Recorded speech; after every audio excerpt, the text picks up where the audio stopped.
Hey, family. How's everyone doing today? Waiting on a couple of more people to come in today. Waiting on a couple of more people to come in. Hello, look at me. Go. Why does that thing keep doing that? Talking about some hello, look at me. What? What's up? What's up, family? What's up? What's up, family? What's up? What's up, family? What's up? What's up, family? What's up? Okay. I'm going to let a little bit more people get in today, family, and then we'll get started because we have a lot. Did y'all know that it is something real joyful to know about Shanquella Robinson case? We're going to talk about that. And what happened at 5 p.m. July 4th, 2026 on Horns Island? What happened at 5 o'clock? Yes, what happened at 5 o'clock, family? We got to talk about that with the Horns Island, the new information that came out. And we're going to talk about Dejanay getting hit with that major conspiracy. See, we knew that she was getting hit with battle.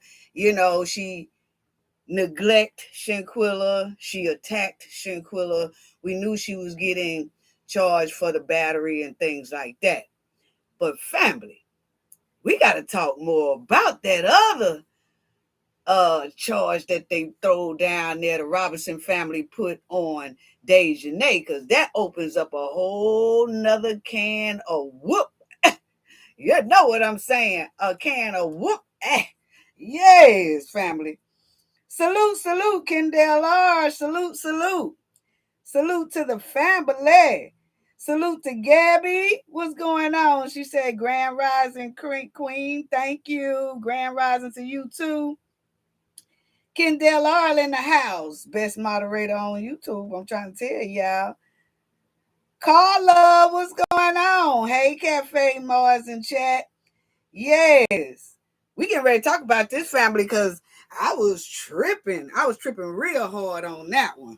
You know, we talked about that, but we was getting ready for our like Mardi Gras thing and everything. We have to get ready for that. Like it's only 5 months away, but we have to get ready for that early. So me and the team was talking, and Dejanay, I'm gonna show y'all where that especially when the judge said, nope, you got to go to the civil lawsuit. Your case will not be dismissed. So now we see why Dejanay was running so hard. I mean, we knew she didn't want to be held accountable. But remember when Dejanay messed up and she got that, she tried to talk on her own and she threw herself in that quicksand. And then she had to go get a lawyer right quick. Then that lawyer tried to pull her out of the quicksand, but it didn't work.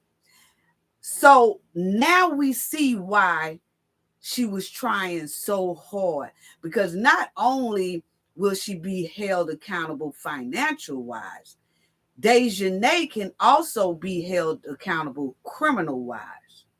Wow. Let me see what y'all saying. We will talk about some more things. Please hit the like button if you can. Yes, I just wanted to come and then chit chat with everybody. Queen Court, salute, salute, salute to you. I just wanted to talk to everybody so I can answer some of y'all questions live, because a lot of you do ask a lot of questions and say a lot of things in the chat that I would like to reply to. You know, I do reply years, but I also like to reply in person. So let's get down to it. I want to start off with Dejanay. Which one y'all want to start off with first, family? Dejanay or these other friends of Nolan Wells at 5 o'clock p.m. on Horns Island? Can y'all hear me good, family? Let me know if y'all can hear me good. That makes a difference as well. Kendall R, can y'all hear me? Good?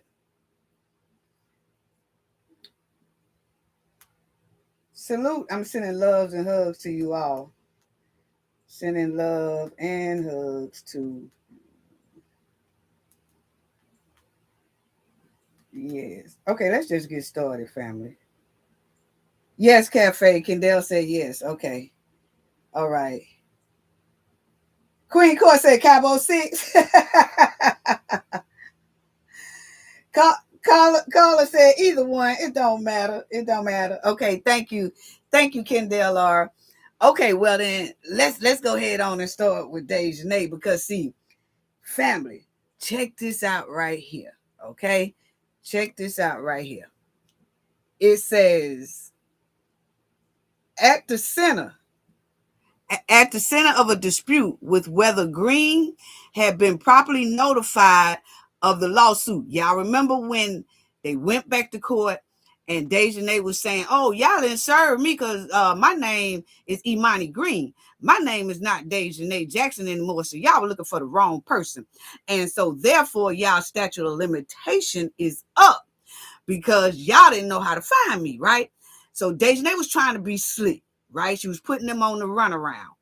And so then y'all would see that it says as legal requirements known as service of process, court records show Robinson family made repeatedly attempts to locate and serve Green at multiple addresses, including North Carolina and Connecticut. A sheriff's office was initially unable to serve her at one location, and a private investigator later determined that she was frequently running back and forth to Connecticut to North Carolina to make it hard for them to catch her. And most likely she knew when they was going to come, so she'll run to Connecticut for a minute. Then when she felt like somebody was telling her, hey, those people been here for you down here in Connecticut, then she'll run back to North Carolina. You know what I'm saying? She was playing that game. But check it out, family. Check this out. Robinson's mother, Salamandra Robinson, filed the lawsuit in 2024, which we all know that, okay? Because of what Dejanay and the Cabo, what Cabo 6 did to her in 2022 down there in Cabo, Mexico, okay? It includes claim of wrongful death. Check it out. We knew about the battery. We knew about the negligence, right? And we also knew that, the wrongful death, she was going to do that. Civil conspiracy and emotional distress. We remember the emotional distress against multiple defendants, okay? But check out, family, that civil conspiracy. Now we know why Dejanay was running so damn hard. Oh, yeah. That opens up a whole... And I know they had to have this in there in the beginning, and I know that we most likely talked about it. But we started talking about more other things that got something to do with that civil conspiracy, family. Because check this out right here. That civil conspiracy, yes, the underlying conduct of a civil conspiracy can trigger criminal charges. You remember when I was always saying that? I said, if the lawyer handles it right, they can change that civil lawsuit, can flip over into a criminal lawsuit. Remember we was talking about that? I said, if they do it right, it'll turn into that. Well, they have it on Dejanay paperwork. They hit her with it, and that would drag in the rest of them. You see what I'm saying? Yes, Carla, it is so good to hear.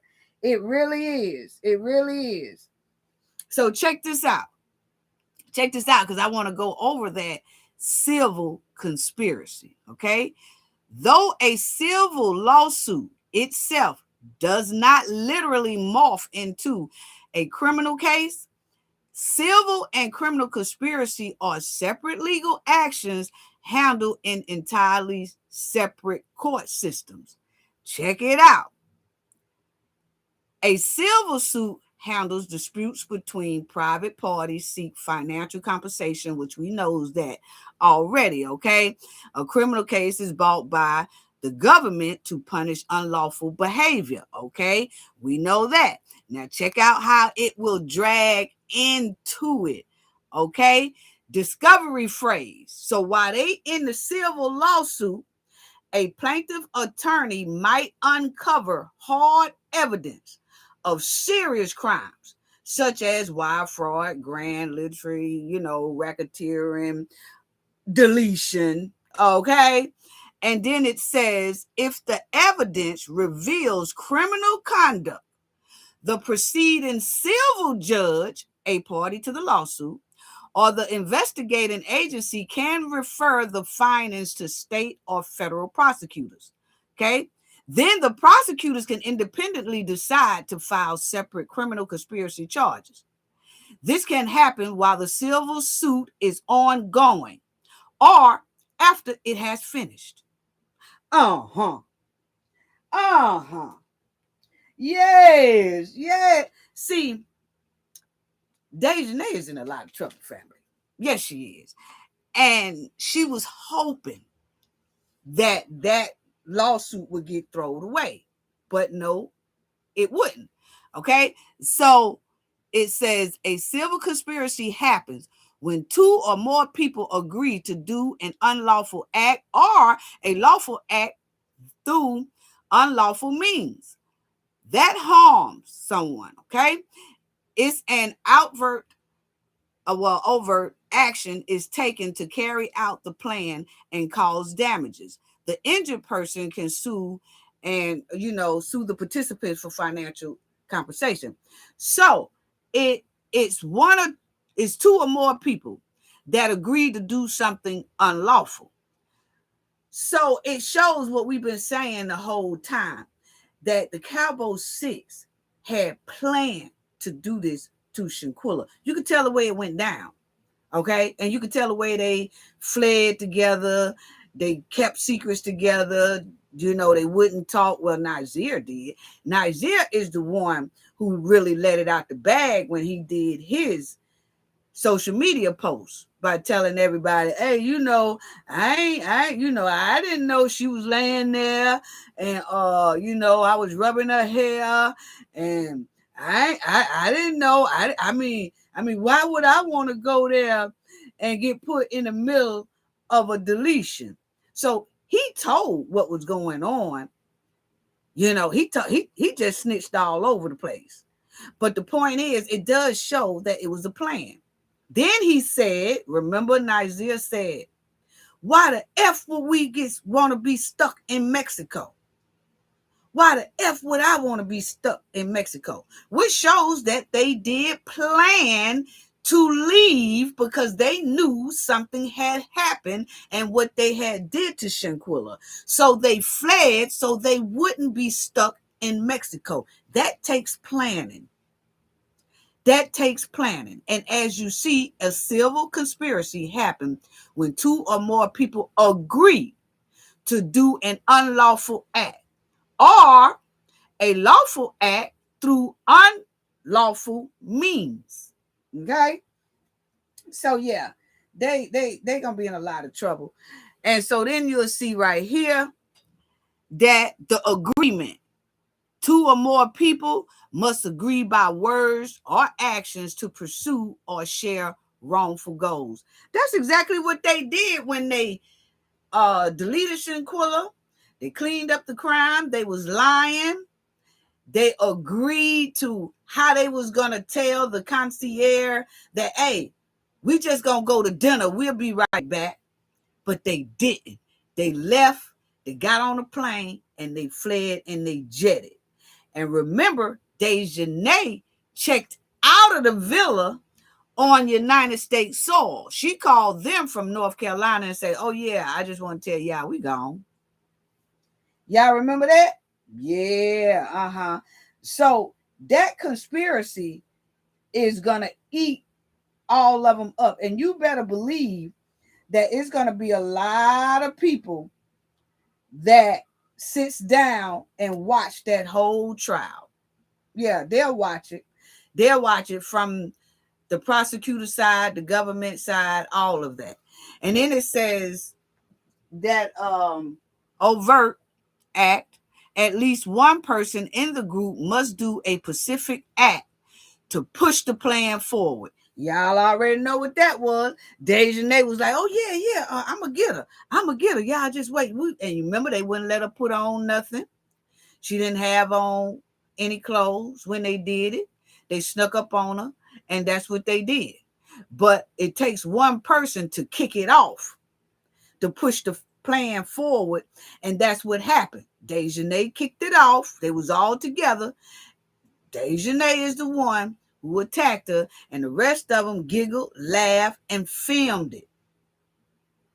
So all of that falls up under hardcore conspiracy, and it is showing us how it will fall into a criminal charge, okay? If it's done right, okay? Hold on.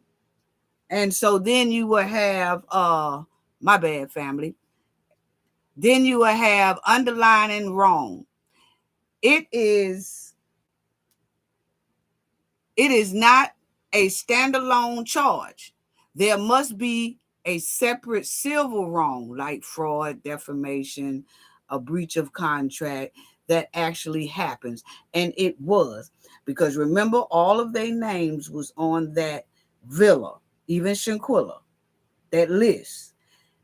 And in there, they give you your do's and your don'ts and your things like that. Well, they breached the whole contract by going down there, deleting somebody inside of their villa. Okay. And then running back to the United States soil. So it's just a lot, family.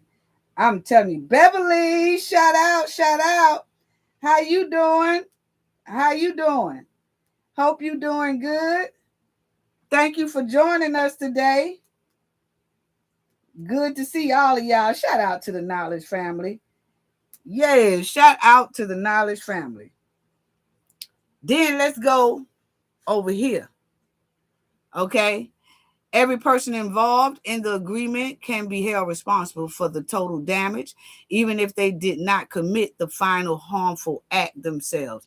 So all of them going to go down. But that civil conspiracy that Dejanay is hit with, oh man, that opens up a whole nother can right there. I knew that she was getting Dejanay, the Robinson family. I knew they was hitting Dejanay with battery, neglect, financial loss and things like that for all the Cabo Six, and especially that battery on Dejanay because of how she did Shanquella, and Shanquella fell to her demise. But that civil conspiracy, oh yeah, that will bring criminal charges if it's done right. And I really hope that they do that right, because it's no escaping that, family. Anybody got anything to say? Let me see. Beverly said, good afternoon. Everybody said, Nurse Petty, salute. You listening while you working. Okay. Have a great day at work, sister. Please do. Yes. Salute. Have a wonderful day at work. How many other people at work? I appreciate y'all just tuning in while y'all at work.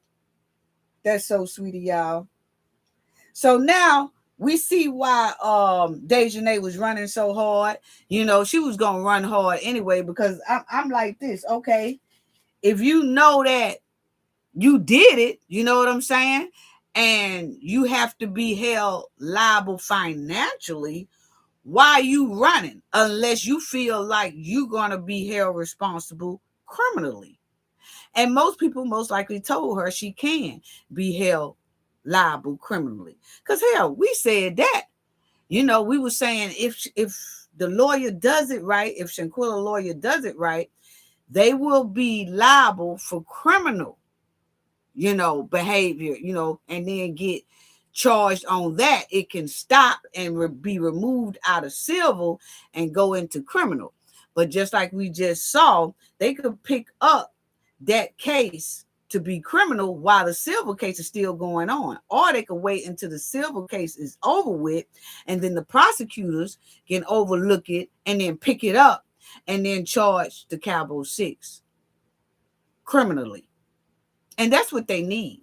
They done went too long. 4 years,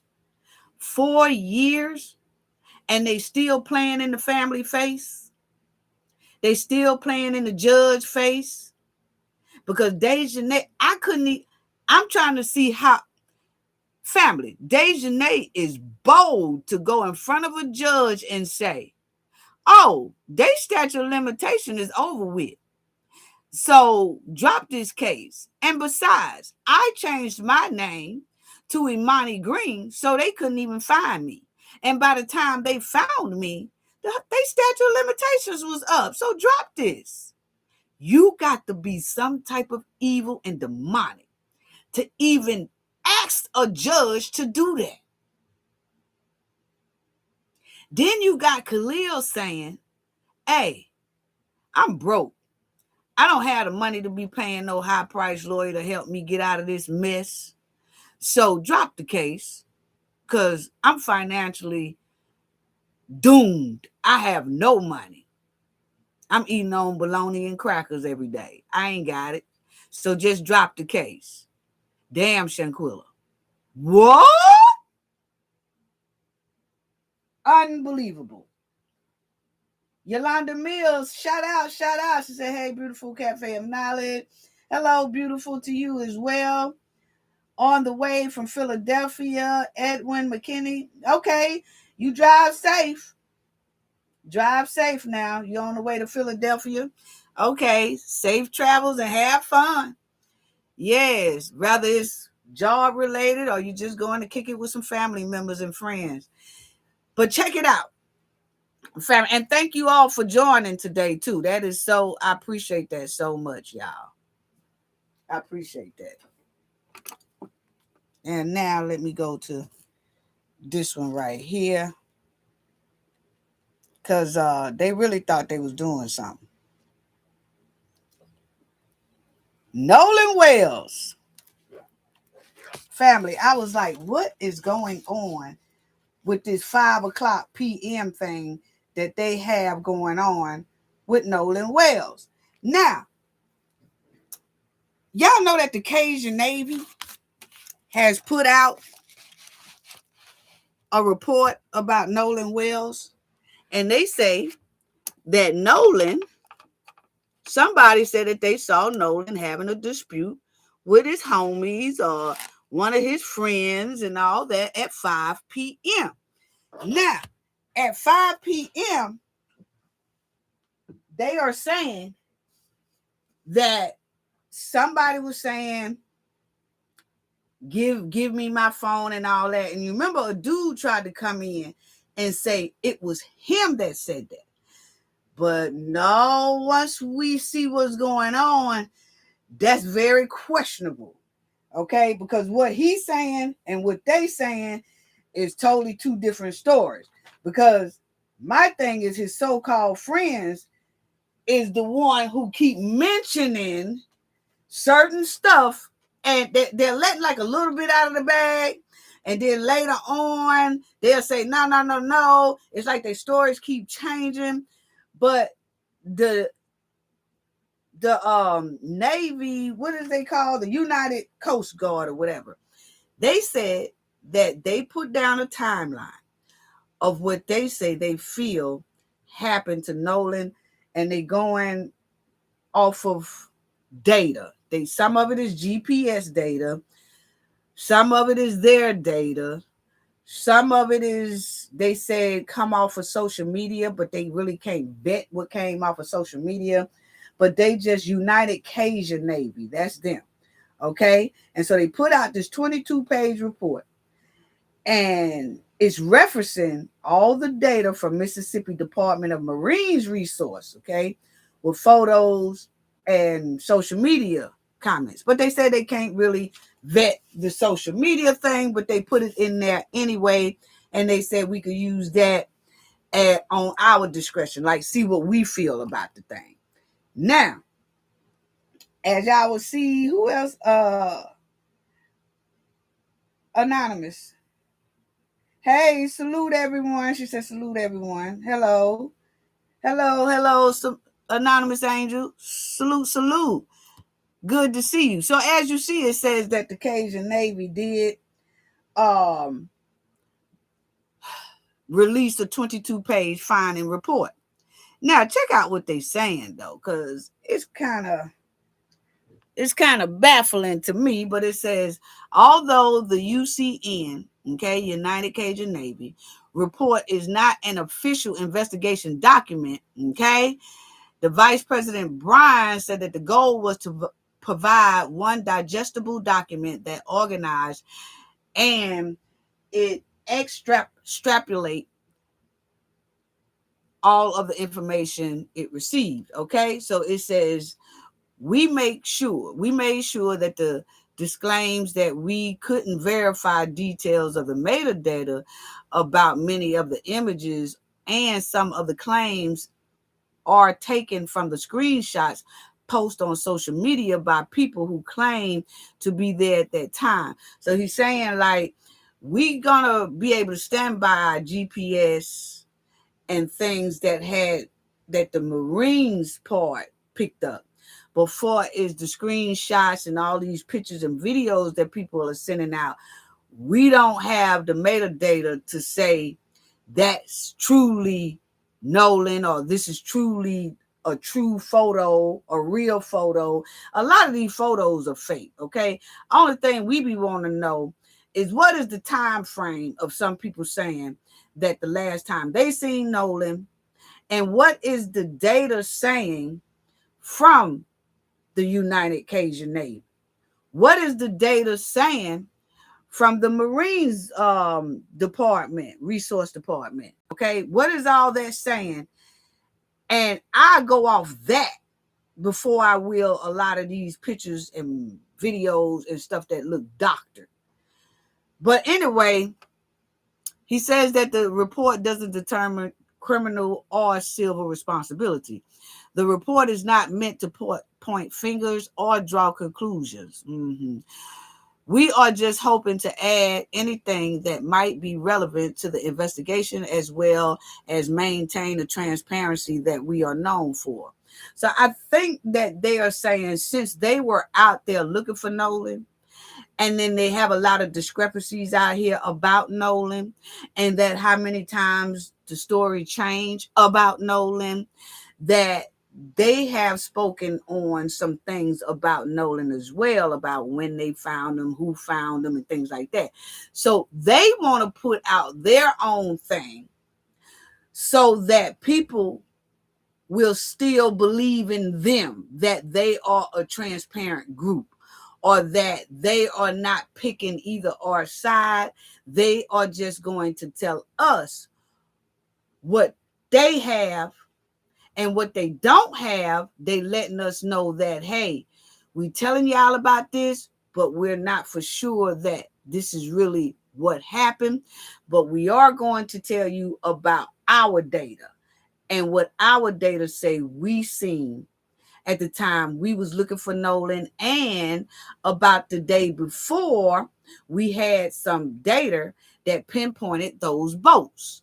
So we're going to share that with y'all. So that's what the Cajun Navy is trying to say. So now with the Cajun Navy, a new report from the Cajun Navy offers a look at how one outside organization has accessed information tied to the Nolan Well case. Okay, it looks at boat placements, some GPS data, and social media statements. That's what they saying, family. Now that's what they saying.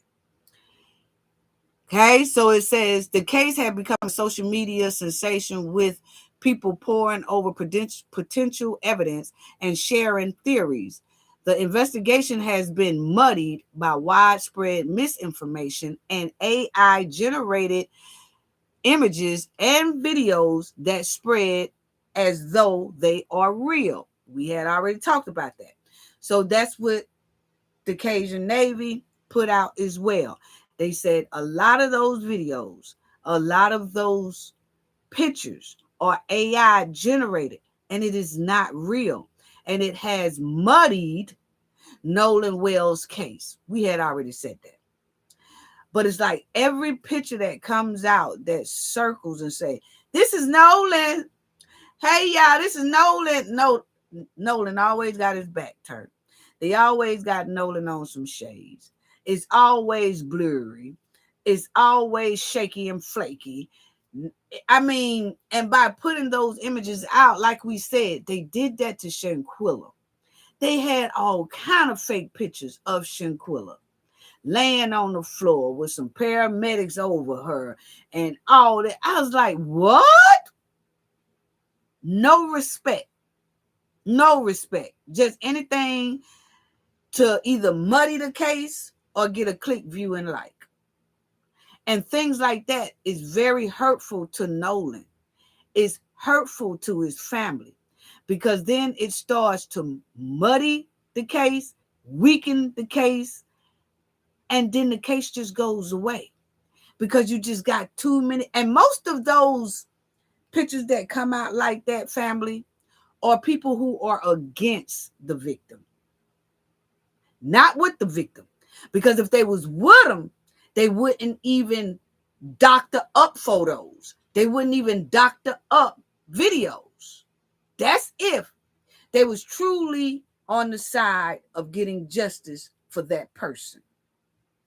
But if you're trying to obstruct the justice, you will start putting out stuff like that to confuse the public, to hinder the case, and all that stuff. That's all I'm saying. And it's a trend to do that when certain people don't want to be held accountable for what they did to a person. You would then start seeing all type of different AI videos, fake photos, all that stuff come out, trying to hurt that person's case. Unbelievable. Yolanda, salute, everybody. So let's get down to what they say.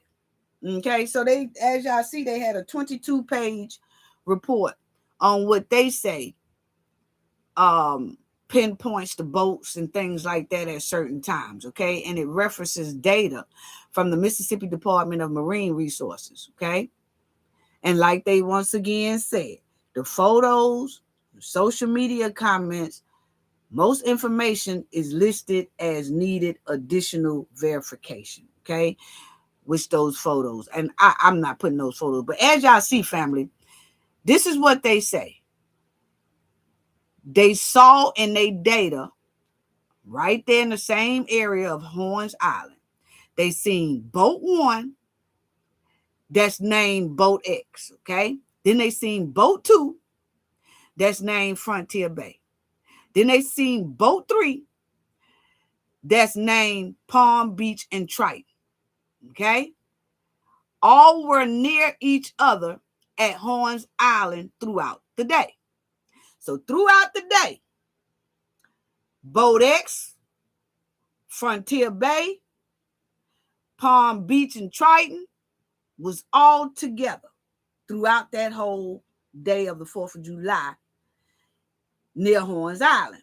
Okay? All were near each other at Horns Island throughout the day. So it says right here, only the Palm Beach and Triton are clearly identified as being related to Wales Group. Okay, so that Palm Beach boat and that Triton boat is connected to Nolan because those are the people that they saying Nolan went on the island with. Okay, or was seen with a lot. Okay, so those was the only 2 boats that they're saying that Nolan was kind of off and on or went out there on, that's his homies. Okay. So then it says he rode to the island on the Triton, okay, with his homies, which witnesses said left around 4:30 p.m. because they had a faulty pump. The boat was reportedly towed back to the mainland partially towed back to the mainland by friends. Now, you see that it's saying 2 boats was together, the Palm Beach boat, the Triton boat. Then they said around 4:30, They saying that witnesses say that they left at 4:30, which we're going to talk about that, okay? But we just going to go with what they say right now. And when they left at 4:30, that Triton boat had some difficulties with the pump. And then it looks like Palm Beach boat helped the Triton boat for just a little while. It was only probably about a couple of feet or not even a half a mile. And then that Triton boat was good. Okay? Because they didn't get towed by sea tow. They didn't get towed by no sea tow. They're saying that a friend helped them when they was having trouble with the water. Now they called sea tow, but then they was like, nah, we don't need no Marines and all that stuff. We don't need that. Okay. So then when the lady hung up from them, for some reason, the data showed that the Triton and the other boat was straight because they continued with no problem.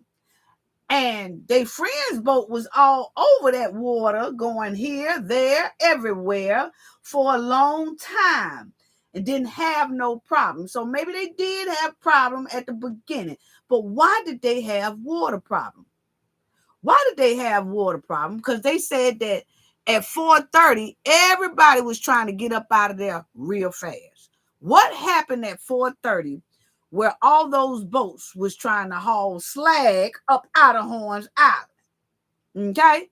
Now, they noted that there were no rosters for any of the boats in question to know who was on the boat. So what the United Cajun Navy is saying, we could tell y'all what the data say the boats were at, but we can't tell y'all who were on those specific boats. Okay. Now it says boat X had moved away from the cluster before 4:50 p.m.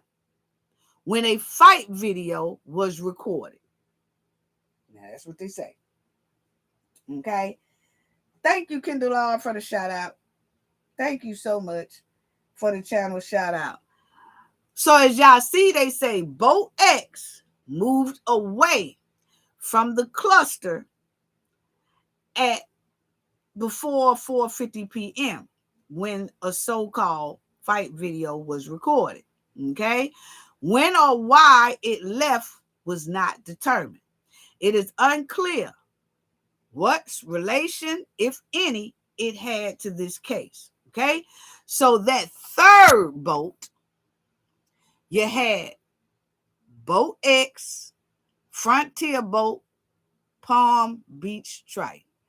So boat X, right a little bit after 4:30, they moved away from the Triton boat and that Palm Beach boat. They moved. They say they don't know why they moved, but for some reason that when a so-called altercation was broke out, that boat dipped. Okay. And it left the Triton and the other boat there, which the Triton boat said that they left at. Nolan Friend said that they left at 4:30. Okay. But we're going to have to question that because there's some things that they were saying in interviews that just sound shaky and flaky, you know. Then it says the report also shows 2 images of GPS coordinates off the coast of Horn Island based on MDMR information. It does not claim to have confirmed when the boats were there or what happened. So a GPS data does show that the boats were there, but it can't really confirm when it was there or what happened. That sounds suspect to me. Because just like they told us, oh, boat 1, boat 2, boat 3, boat 4 was right here off the coast of Horns Island.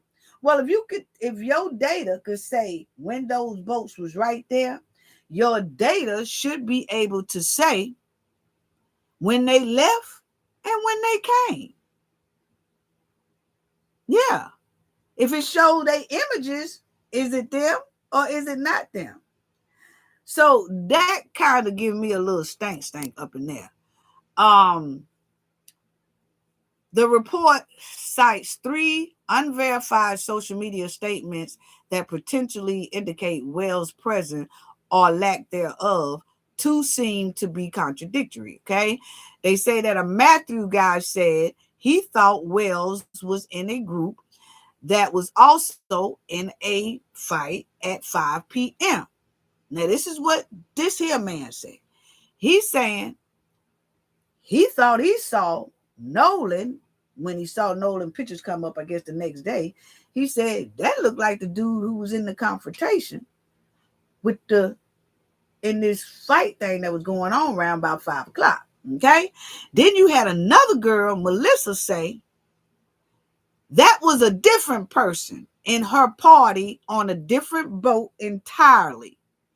She said she spoke with Wells' group, one of whom had an entire bottle of vodka in his hand. Why would that person say that? I'm just saying, if there's somebody that's saying, hey, I think I saw that guy there arguing with somebody and getting into a fight with somebody, then another person come out and say, that person you talking about belonged to my party. They was on my boat. And she said that she spoke with Wells' group. Well, why would she speak to Wells' group? Okay. If you say that your friend got into an altercation, like, no, that was not Nolan that got into that argument. That was my friend who got into an argument. Okay. So if your friend got into an argument with someone else, why would you have to go to Nolan friends? And then Nolan friends, you say, had a bottle of vodka in their hand, which reminds you, none of them are old enough to drink. So see, that's kind of suspect right there. So it sounds like when somebody wants to try to tell what they seen, somebody else will come back and try to throw interference on what that person say they think they saw. Because I'm still trying to figure out, why would this Melissa girl say, no, that wasn't Nolan who was having an argument. That was my homeboy who had the argument. Okay, who did your homeboy have an argument with? And did he have an argument with somebody in Nolan's group? Because why would you have to go and talk to Nolan's group after this so-called altercation? See, something just don't sound right. But we're going to hear audio too that I want y'all to hear that also smells like skunk meat. Okay? Now, so that's what that girl say. And then these details, these little small details, like when they say something, they'll say, oh yeah, and the person I talked to had a bottle of vodka in their hand. Huh? Do that supposed to make the story sounds more true? Or is what you saying a lie, and then you just coming up with some stuff to try to make it sound good? I'm just asking a question. You know, because that's just like if you say, yeah, that person told me this. Okay, if you try to tell somebody what somebody told you or what you saw, and you say, yeah, I seen this person do this, I seen them do that, and now that's not that person, you know. And I talked to that person, and he had a cigarette in his hand. What? Why you gotta tell about the cigarette? Or why you gotta tell about the vodka? Or why you gotta tell about the drink they had in their hand? My thing is, when you're trying to tell a story, sometimes you can add some stuff that makes the story sound suspicious. That's all I'm saying. That's my opinion. Okay. Now, check it out. Then it says a Caitlin Borch or whatever reported and had posted on social media that she was near the group of boats. Now, this person here, this Caitlin B, said that they was near the group of boats. Now, this is not the Caitlin, I don't guess, that says Caitlin McCormick. Something is weird here, family, because you got a Caitlin McCormick. That's the one that they say Nolan was hanging out with, and they left Nolan with her. They say her last name is McCormick. Is the last name McCormick or McCormick or whatever? And then you got this other Caitlin B chick who is saying that she was near the group of boats. When she left at 7:30 p.m., she said Wells was nowhere in sight. Okay? So she's saying she left the island at 7:30. So was it two Caitlins there? Because they say it's a Caitlin named McCormick or something like that that was left with Nolan. Then you got this Caitlin B that says, oh, I left the island at 7:30 p.m. and Nolan wasn't nowhere to be found. Okay? So these are just what people are saying, but it sounds like they're throwing interference. I don't know. Okay? But check this out. This is what they say. This is the Cajun Navy. They are saying at 4:30 now, a boat on which Nolan arrived at Horns Island departed at 16:31. That's 4 o'clock, okay, 4:31. Per the user supplied timeline. The supply package does not include the underlying GPS or whatever. So what they saying is the boat that Nolan was on is not, they don't have a GPS data to kind of really pinpoint that boat. Why is that? Because at one time it did have data that pinpointed that boat, and it showed that boat going all the way over there in Ocean Springs. Then it went to Biloxi. Then it went somewhere else. Then it went back to Biloxi. They released GPS data on that boat.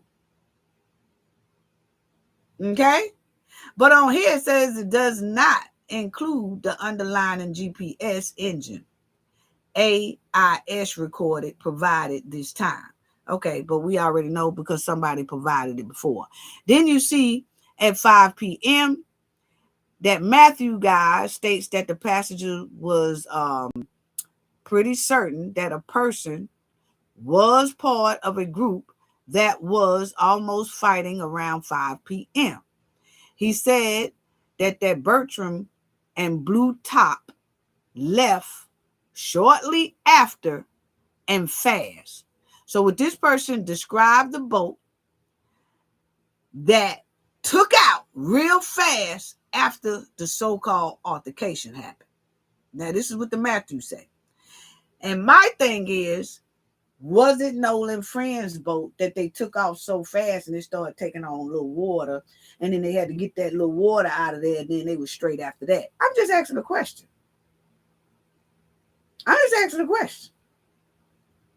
Because it sounds real suspect that they saying that boats was leaving real fast after this so-called altercation happened. Okay? Was it Nolan? We don't know.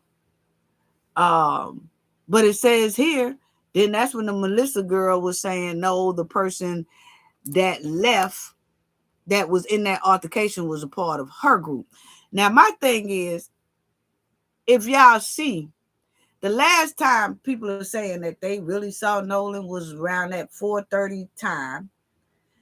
And the 5 p.m. time, which that dude who was there saying he thought it was Nolan getting into an altercation at about something to 5 or 5. Okay? And after that altercation, boats started jetting up out of there real fast. Because you notice he used the word fast. Let me see. He used the word fast. right there. When he was talking, he describing the boat left shortly after that altercation and fast. So he's saying that they left fast. Well, my thing is, nobody seen Nolan after this here 4:30 mark, 5 o'clock. This man said the altercation happened around 5 o'clock. The girl said a confrontation did happen around 5 o'clock, but it wasn't Nolan. But the point is, there was a confrontation that happened at 5 o'clock. But I want to bring to y'all attention, family. You notice that they would tell us about this confrontation, but no one would tell us what the confrontation is about. You have this girl here saying that was my homeboy inside of that confrontation. But what this person won't say is why her homeboy was in that confrontation. Then you had one of Nolan's friends come out and say, oh no, that was me that said, give me back my effing phone. That was me. That wasn't Nolan. But then again, what he doesn't do is tell us why he was telling someone, give me my effing phone. They'll skip all over the altercation and jump to the end of it and say, oh, it was an altercation, but everybody left real fast. What was the altercation about? Then they'll say, oh no, that was me that said, give me my effing phone when I was having a confrontation with someone. Who were you having a confrontation with, sir? What was the confrontation about, sir? Why are y'all skipping over that? What's that confrontation with Nolan? Yeah, y'all saying Nolan is not the one who said, give me my effing phone. You said, give me my effing phone. Well, who were you talking to, sir? And why would somebody just take your phone and you standing there? So that automatically told us that you weak as hell because somebody done got your phone and how they snatch your phone and you asking for it. Man, give me my phone. No, I'm finna take my phone. But anyway, back to the subject in hand. Why is nobody telling us what these altercations was about? That's all I'm saying. Everybody is starting off with, yeah, it was a confrontation. One of Nolan homeboys clearly says it's him that said he told somebody to give them his effing phone. Well, if that is the case, what was you arguing about? And who were you arguing with, sir? Notice won't nobody say none of that. Notice won't nobody tell you none of that. They skip clean over that. Like we supposed to act like they didn't say a confrontation happened, and we need to know what was the confrontation about because there is a young man that was found washed up, gone. Oh no, but y'all don't need to ask about what the confrontation was about, okay? Just know that we told y'all it was a confrontation, but it wasn't Nolan involved in it. It was me involved in it. I'm the one saying, give me my effing phone, but that's all I could tell you. I can't tell you who I was arguing with, and I can't tell you why I was arguing with that person. Does that not sound suspect, family? Unbelievable. Unbelievable. So, the Cajun Navy guy said that he did give the information to Nolan's family and the attorney Ben Crump. But my thing is, just like it has here, when was Wells last seen alive? Okay. It says what happened between 3:30, 3:23 and 4:27 p.m. on July 4th at Horns Island. I would like to extend that time frame. What happened to Nolan between 3 a.m. and 5:30 p.m.? Because some people say that the confrontation was at 5 o'clock. Some say it was at 4:30 or something like that. In that time frame, what's up? And then it says who was on boat X? When did it leave and why? They said that boat X left a little bit before the confrontation or a little bit right after the confrontation happened. Okay. Can the 4:30 p.m. Triton departure time be confirmed with electronic data? Well, they did confirm that. If anybody don't remember that, was say not all I know is that they put out a tracking on that boat. Remember, because they was telling us how the boat went to one dock, left that dock on Ocean Springs, left the Ocean Springs dock, went over there by Biloxi. Now this is what it had inside of the GPS data at first. Now all of a sudden they don't want to put that back out. But I know that a lot of people went over and was saying how much that boat traveled to have some type of water problems. It traveled to this dock and then back to that dock. Okay. Then it also said that at the what was it, 6 or 6:40, something like that, that the boat was then traveling on land. So there was some data out, I say about a week or two after Nolan's was found, deceased. But there was a tracking showing where that boat was. Allegedly, it's supposed to have been a true tracker. Okay. But if it wasn't, they tracked it. That's what they were saying that boat was doing. It went to this dock, went to that dock, then it went back to another dock, and then the boat was tracked going over land in Biloxi where the owner stays. That's what the report said. But now all of a sudden, they're saying they can't track that boat. So, I don't know, family. But who was on every boat and how the statements match the photo. So who was on every boat, they still ain't saying that either. They're not saying, hey, this person was on that boat, that person was on that boat. They're not saying all that. Now, check out this audio that I want y'all to hear. And it's just sounds kind of, I don't know, family. It sounds kind of suspect to me. Okay. I don't know, because it's like the stories keep changing, but I don't know why. So check it out. Told out. And then where's Nolan in this situation? Well, Nolan was.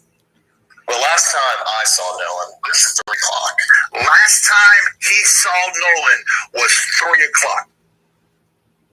Now remember that, because he does. He says when he had this interview, Warren, he says last time I seen Nolan was 3 o'clock. Okay? Now. All this chaos, because we left at 4:30 and there was still.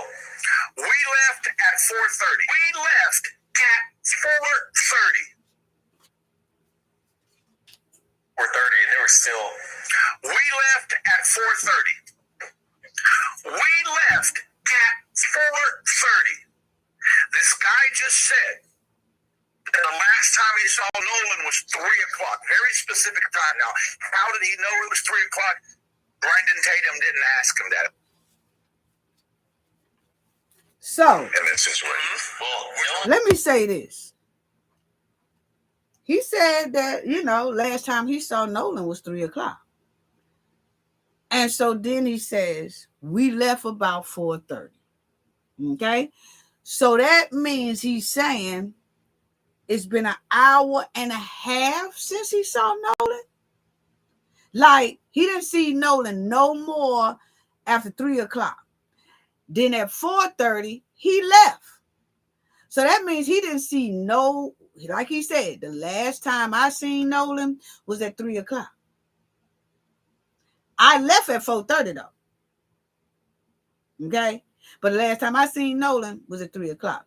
So that means that they just had their friend roaming around Horns Island from 3 o'clock to 4:30. That's an hour and 30 minutes. And Warren didn't see his friend no time. He ain't see him no more till after. He said last time he seen Nolan 3:30. That's point blank period. Okay. Now let's check out what Warren then says. The last time I saw Nolan was 3 o'clock. The last time I saw Nolan was 3 o'clock. Nolan was cradling a girl. That's Katie McCormick that he's talking about. Katie McCormick said that's not true, but let's listen. This is at 3 o'clock. This happened at 3 o'clock. And Nolan was sitting there, and the last time I saw him, I looked at Nolan, and Nolan was like shaking his head, laughing. That was the last time I laid eyes on him. But when we were leaving, when we were leaving, so it would be 4:30, because he's already said we were leaving at 4:30. Sitting by the boat. Nolan was sitting by the boat. How do you know, Warren, that Nolan was sitting by the last time you laid eyes on him was at 3 o'clock? So, my thing is, Warren said last time he laid eyes on Nolan was 3 o'clock. Then he says, when he was getting ready to leave at 4:30, he saw Nolan cradling a one girl in his arms. And he looked at him and said, boy, you crazy. So which one is it? I'm just asking a question because I'm confused. Just straighten me out because I'm confused. So just clear that up. I'm just asking a question, because when you say the last time I seen Nolan was 3 o'clock, then about 10 minutes into the interview, you say, we left at 4:30. And Nolan was on the side of the boat, cradling a girl. So then you did see Nolan cradling and cuddling a girl at 4:30, because you said when you got ready to leave, you saw Nolan cradling and cuddling on the girl Katie against a boat. So then that means last time you seen Nolan was 4:30, not 3. I'm just asking a question. Which one is it? That's what make people continuously ask questions, because some of the stories we getting are so twisted and changing, and then maybe they forgot and then coming back and saying something else. But the point is, the truth never has to change. You could tell the truth over and over and over again, and it never changed.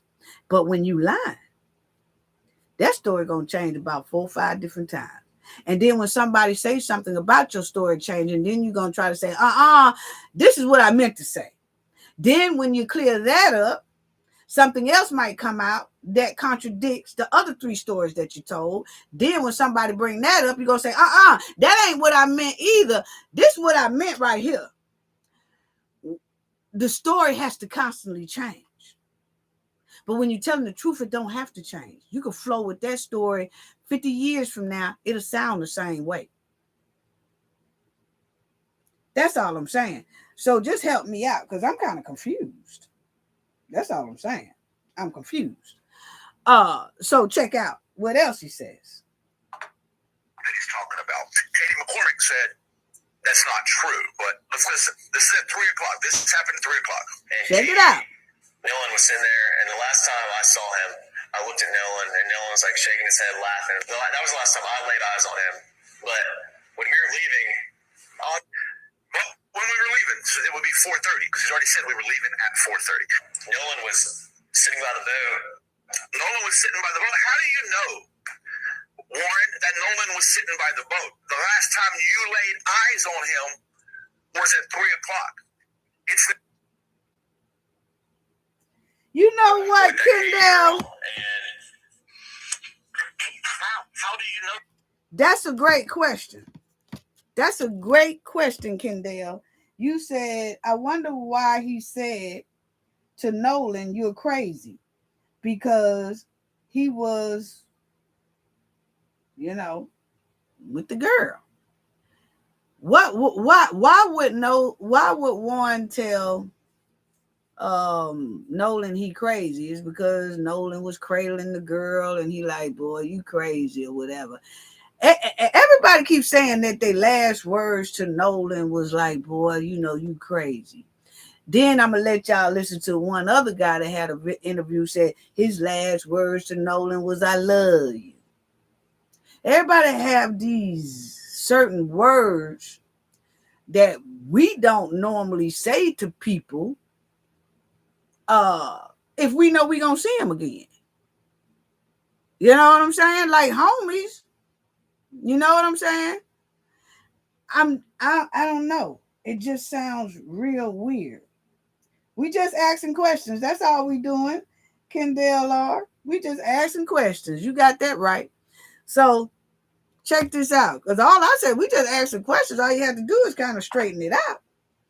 Now check it out. The last time you laid eyes, your exact words, on him was 3 o'clock. You're now talking about 4:30. Now listen to what happens next. My buddy yelled at him, yelled for Nolan, get on the boat. We're leaving. Now, in the interest of honest analysis here. Now, he says at 4:30, they was getting ready to leave. He saw Nolan cradling a girl against a boat, right? Then he says, then his buddy says, come on, Nolan. We getting ready to leave. Come on, Nolan. We getting ready to leave. Nolan says, nah, I'm going to stay. Well, I thought you ain't see the man since 3 o'clock. Could somebody tell me what is going on? You done seen this man. You said last time you laid eyes on this man was at 3 o'clock now. Now, we at 4:30, you said we getting ready to leave. Nolan was cuddling and cradling some girl against the boat. Then your homeboy tells Nolan, hey, G, we getting ready to leave. Come on. Y'all doing all this at 4:30. I'll wait. So it was 4:30 the last time y'all seen Nolan. I'll wait. And that's about the same time that they're saying that this here confrontation on Horns Island happened. I'm just saying now. I'm just asking a question.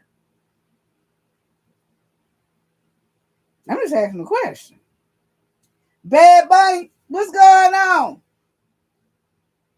He loves him, but he never went to the house in 5 years. Yes, Bad Bunny. That's what I'm talking about. You know what I'm saying? How you gonna have best friends and then they ain't never been to your house? Because I knew all my son's best friends. I knew them all. They all came to my house. Oh, no, you ain't finna say you got a best friend and I don't know who they are. That's just our household.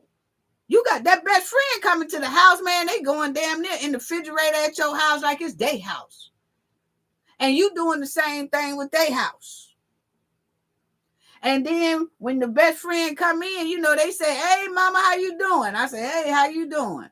You doing all right, mama? Yeah, I'm doing all right. They head straight to the kitchen. That's when you know your friends, your sons or daughters' best friends. You can't say you my best friend and you don't even know my mama. You don't know my sisters or brothers. You can't even name one of my sisters and brothers. But you my best friend. Bad Bunny, you sure right on that. So, let's continue. Off on the boat, and he heard his buddy yelling at Nolan. Not him, by the way. Warren wasn't yelling at Nolan. Even in his own story, he wasn't looking for Nolan or yelling for Nolan. And in the beginning of part 1 of the interview, he says, Nolan was like a brother to me. He was my best friend. More than a friend, though. He was like a brother to me. Last time I saw Nolan was 3 o'clock. And Nolan was cradling a girl in his arms, Katie. Nolan was in there, and the last time I saw him, I I looked at Nolan, and Nolan was like shaking his head, laughing, and I was like, "Dude, you crazy?" I was like just joking with him, and but anyway, Nolan. That was the last time I laid eyes on him. But when we were leaving, obviously, no one is getting left at the island that came with us unless they demanded to, be there and ask. This is a very common thing at Horn Island. When you're out there, a lot of people ride out there with someone and in with somebody else all the time. I've done that 100 times. It's a very common thing. But Nolan was sitting by the boat with that Katie girl, and my buddy yelled for Nolan, get on the boat. We're leaving. The boat's having issues, and no, he didn't say that, but he was panicking. Nolan, get the F on the boat. Get on the boat. And Nolan said, "No, I'm staying out here. I'm going to ride with somebody else." And it's not uncommon. Okay, so then it was 4:30 when you seen Nolan. Because you said you can hear your buddy telling him when y'all got ready to leave at 4:30, Nolan, get on the boat. And Nolan said he wasn't getting on the boat.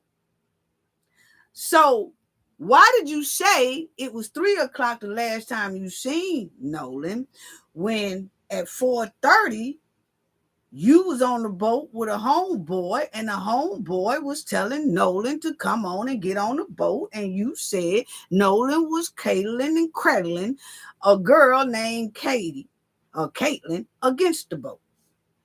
Make it make sense. That's all. We just asking a question. Now I don't think we're doing asking a question. Now you might didn't mean to say that. You might want to come back and you might want to straighten that part out. I don't know. I'm just asking a question. I'm going by what the man said, okay? Don't get mad at me. Get mad at Warren. He the one said it. Then it's another thing. Check this out. But it's not like my buddy asked him one time. My buddy asked Nolan multiple times to get on the boat. Nolan, get on the boat. Get on the boat. We're leaving. If you're coming, you got to come now. And Nolan made a decision to stay out on the island. And I heard the girl that he was with, Katie, had text somebody. Yeah. That Check this out. heard people yelling. Correct. To Nolan. Make sure that she texted my buddy, and the next day everybody was panicking and everybody's texting Katie, because she was obviously seen with Nolan the whole day at the island. Katie sent a message. Okay. Everybody was texting Katie. But is it me or Knowledge Family put it in the chat? Because when this thing first went down, everybody would act like they didn't know who the Katie girl was. They act like they didn't know who the girl. Nolan was left on the island with a girl. They kept saying with a girl, like nobody knew the girl. Nolan was left, last time we seen Nolan, he was with a girl. They just kept saying with a girl.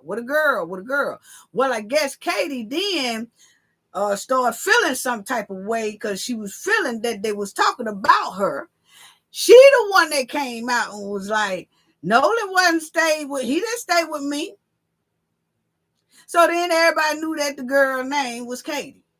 Okay.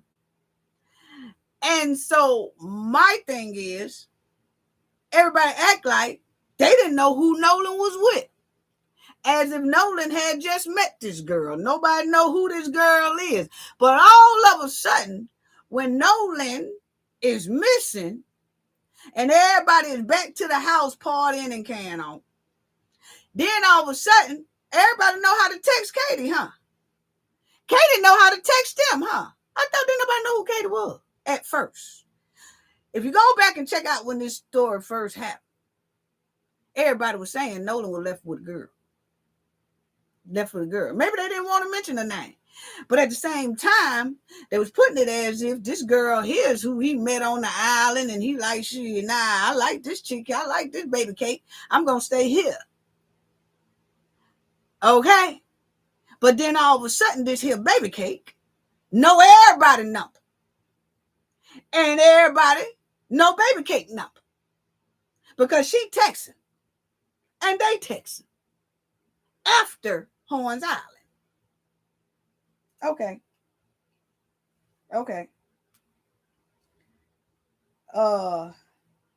And then Kendall R said, at cafe, even the other friend said the same thing. Yeah, even the other friend did say the same thing. I'm finna have him talk in a minute. Yes, but check it out. My buddy the next day and said, this is the last time I saw him, he's really sweet. But she also mentioned that the last time she saw Nolan was when my buddy was yelling at him to get on the bed. Okay. So see, they was texting Katie. They was texting to Katie, and Katie texting them. And hey, have you seen Nolan? Nah, I ain't seen him. Last time I seen him, y'all was telling him to get on the boat. I ain't seen him no more after that, and all that type of stuff. Okay, go ahead. For a mile, like I said, my buddy Bart drove his boat up next to ours after he pulled us out away from the island. Now that's another thing. He just said my buddy Bart pulled us out of a little water or whatever, and then it was straight after that. But my thing is, nobody knew who this Bart guy was, okay? And I noticed that they say that Bart's got a attorney or something like that, and the attorney saying, hey, my client is not involved in this and things like that. Okay, that's all well, fine, and good.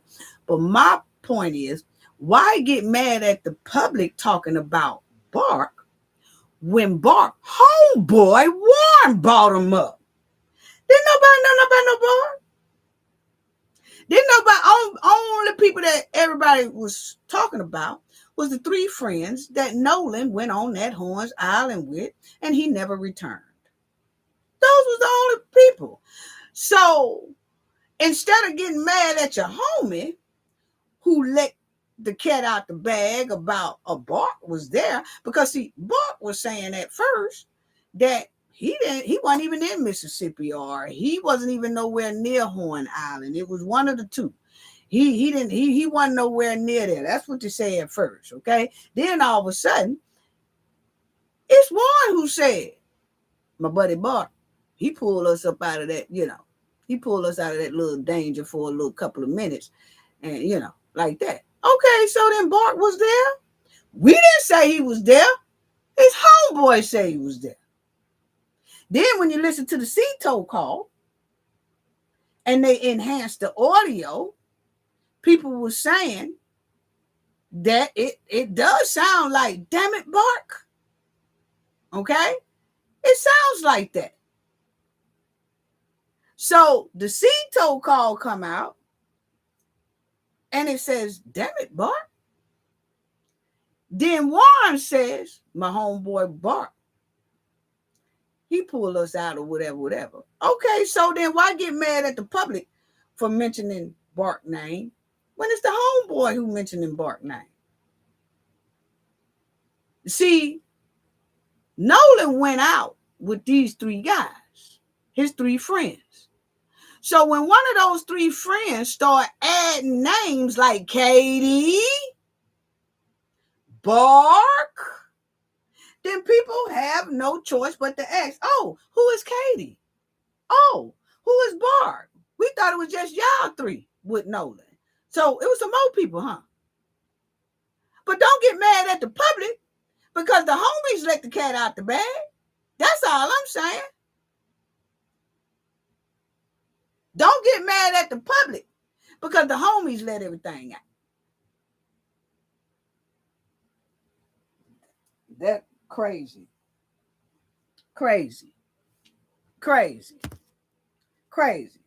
But then you say, oh, I'm going to sue if anybody, say anything about Bark. I'm going to sue him. Well, you might want to start with Warren. That's just my opinion. Because that's the one that said homeboy Bark was there and pulled the boat out of some type of distress. Oh, y'all ain't talking about saying nothing to him, though. Just other people who mentioning the story and add Bark in it. Okay? Or saying Bark was there. Or do Bark know anything? Or what's what? I'm just asking a question. That's all. Just asking a question. All you gotta do is answer. Misha Williams, what's up? Every one of them are trying to say Nolan did whatever to himself back on the island. Yeah, yeah. Well, I don't. It's very, very suspect. I wish they hurry up and tell some more of that autopsy. We know about the back of his head, though. We don't know if that came from him hitting a rock or somebody hitting him with a rock. Just never know. So let's check it out. A little more while we were trying to get the motor figured out. I mean, okay. This is the last time I saw him. He's really sweet. But she also mentioned that the last time she saw Nolan was when my buddy was yelling at him to get all the boat. Okay. So everybody's seen Nolan at 4:30. A quarter mile, like I said, my buddy Bart drove his boat up next to ours after he pulled us out away from the island. And then he towed us a little more while we were trying to get the motor figured out. Okay. So he said that Bart did pull them a little bit away from the island. And then they were straight. Okay.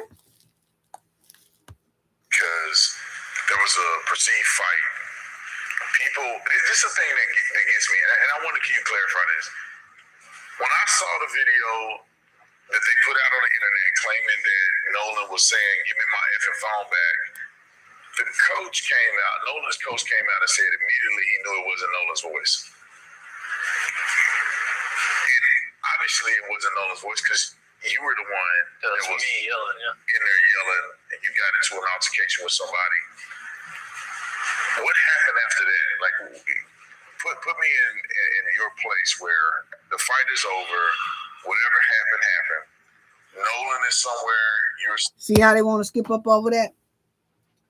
He said it was him, family. This boy right here said it was him that got into that little altercation that was on Horns Island. Then you hear the interviewer, Mr. Tangerine. He says, okay, a fight happened. Everything done calmed down after that. Then can you tell us what happened after that? No. Why is y'all keep skipping over there was a confrontation somewhere? Why is everybody skipping over that? That's just a question. Why, sir? You just said it was you that said, "Give me my effing phone." It was you that had the confrontation. What was the confrontation about, sir? And who was the confrontation with? Why y'all scared to say all these names? And when somebody winds up not here anymore, then that confrontation needs to be explained in full. It don't need to be skipped over. So when you skip over that confrontation, then it's left people to ask question, was that confrontation with Nolan? That's all I'm saying. That's all I'm saying. Happy Saturday to you too. Yes. So let's finish listening because they want to skip over the confrontation. You see how smoothly they skipped over that confrontation, family? Yeah, they skipped over that real smooth. The coach came out, Nolan's coach came out and said immediately he knew it wasn't Nolan's voice. And obviously it wasn't Nolan's voice because you were the one that was me yelling, in there yelling, and you got into an altercation with somebody. What happened after that? Like, put me in your place where the fight is over, whatever happened. Nolan is somewhere. Whatever happened. You're hanging out. And when was the last time that you saw Nolan before you left Horn Island? So, after the fight, I didn't stay on Horn Island much longer. So the objective. So he did admit it was a fight, family.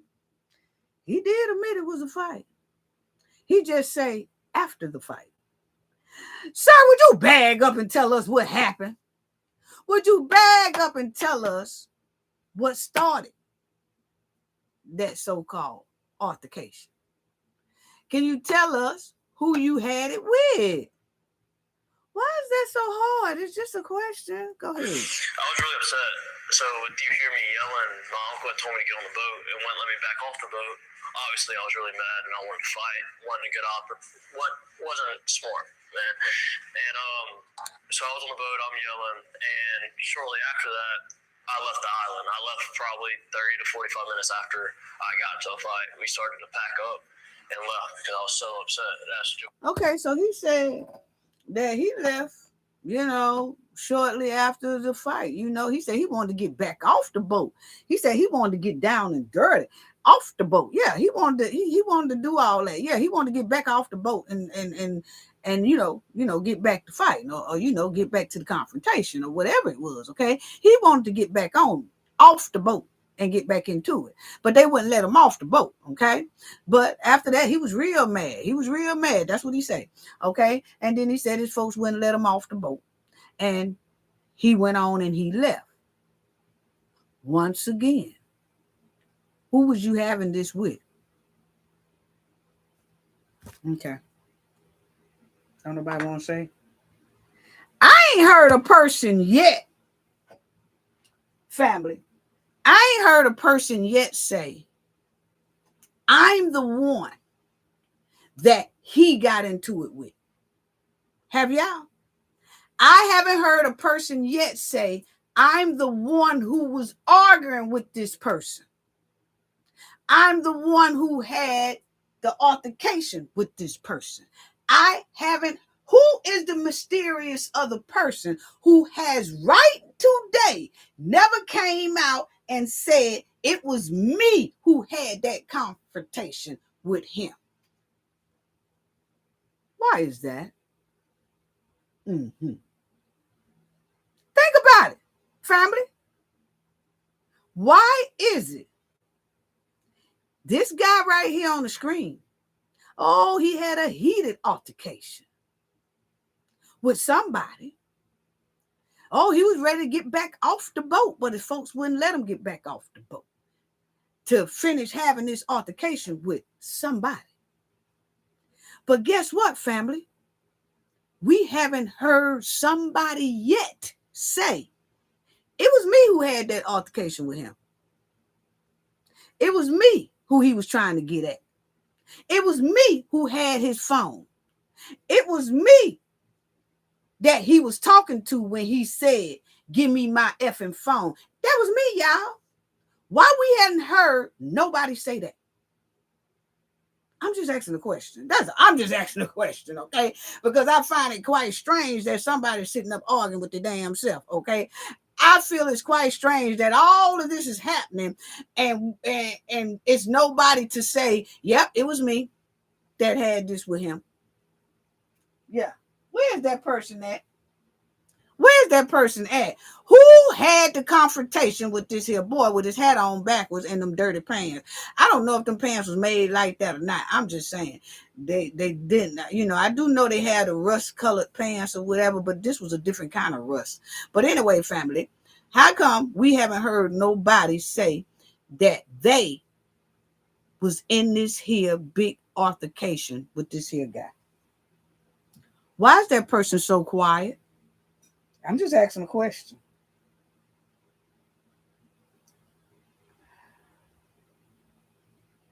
Misha said every boy has a different recollection at different time, places, events. Yep, nothing it says is adding up. It's like a lot of inconsistencies. It is. We just need to find out the real truth. It really is. Smell like skunk meat. Yeah, smell like skunk meat at its finest. So let's finish listening to him, family, because he said he was real heated, okay?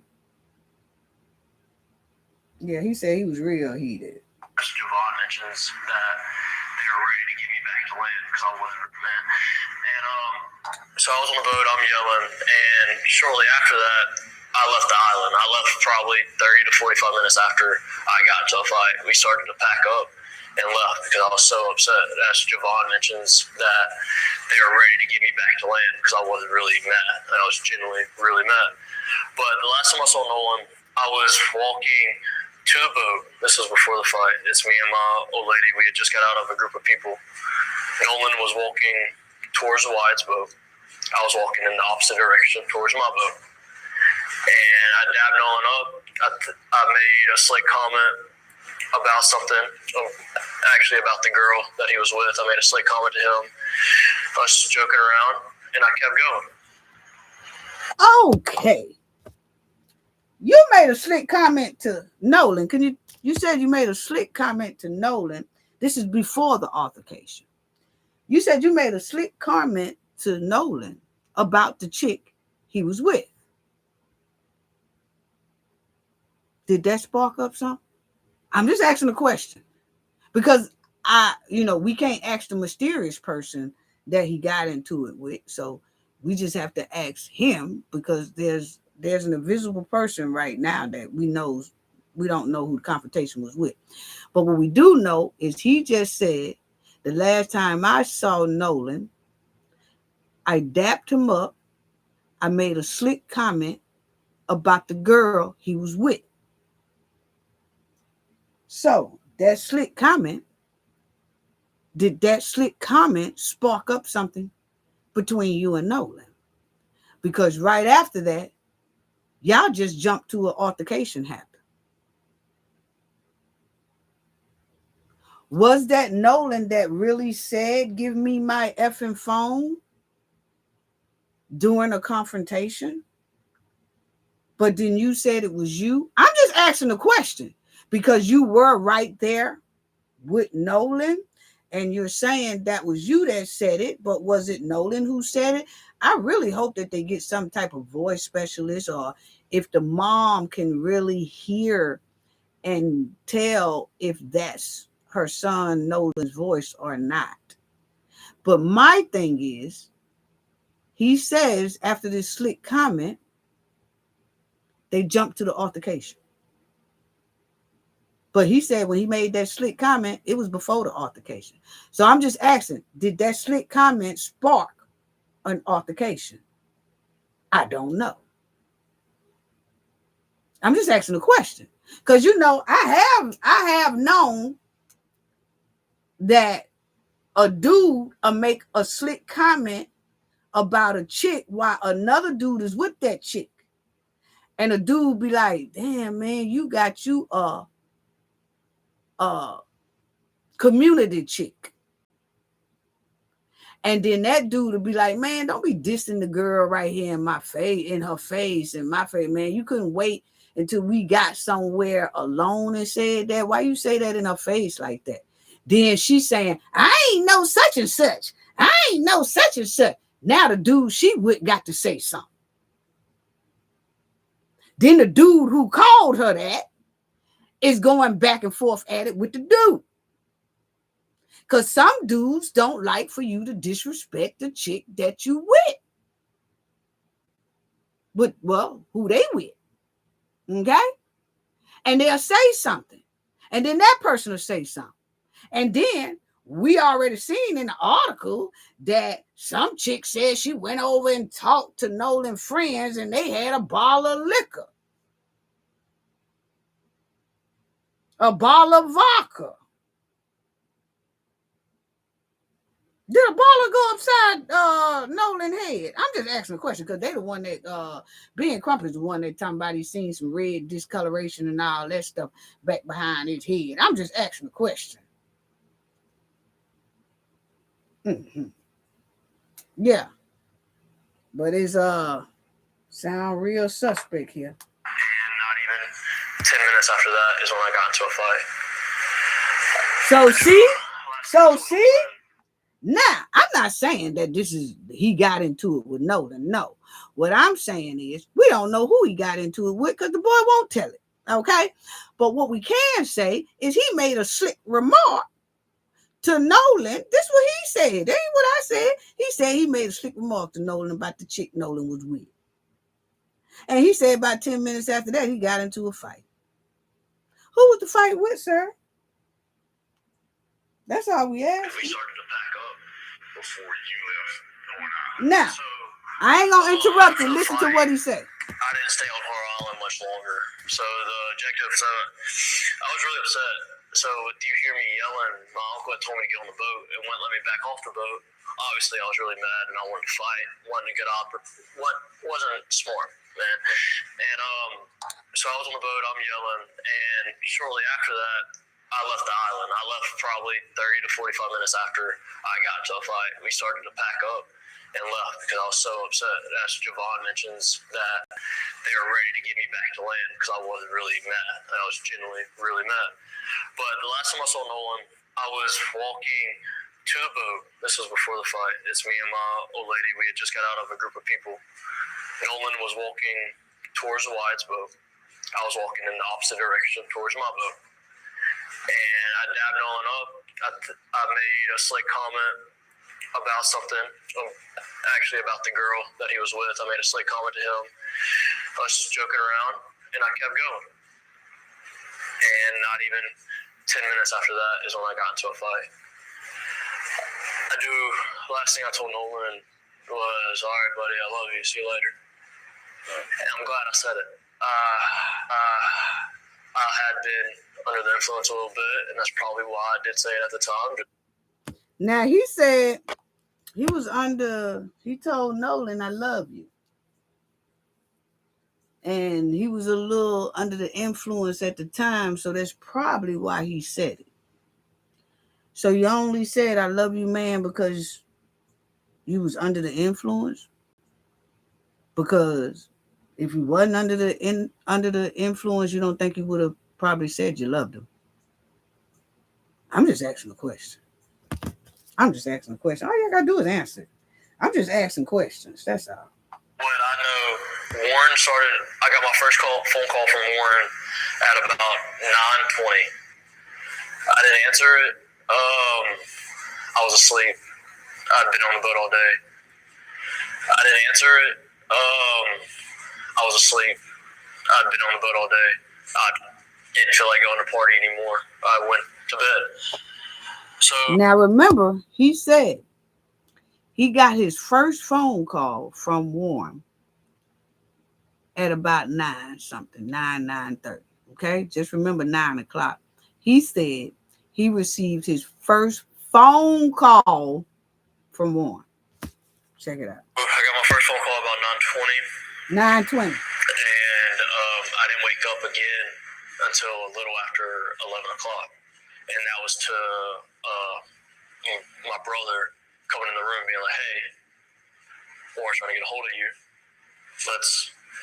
need to answer the phone. They're looking for Nolan. Call the Coast Guard. Well, I mean, like I said, my friends and I have been on the water our whole life. Stuff happens. People die. I heard from them. And obviously, I'm thinking I'd way rather be safe than sorry. I mean, I would rather call the Coast Guard 100 times and lose my mind. Now, that's wrong. But to be okay than, not. And that's wrong talking. I went back downstairs and all my friends were just hanging out. And my buddy Wyatt had addressed, talking about Nolan. And I was like, well, where is Nolan? Have y'all heard from him? And he was like, no, we haven't. And I was like, okay, well, it's a little concerning. I'm not freaking out or anything, but I'm trying to find out where Nolan is. Okay.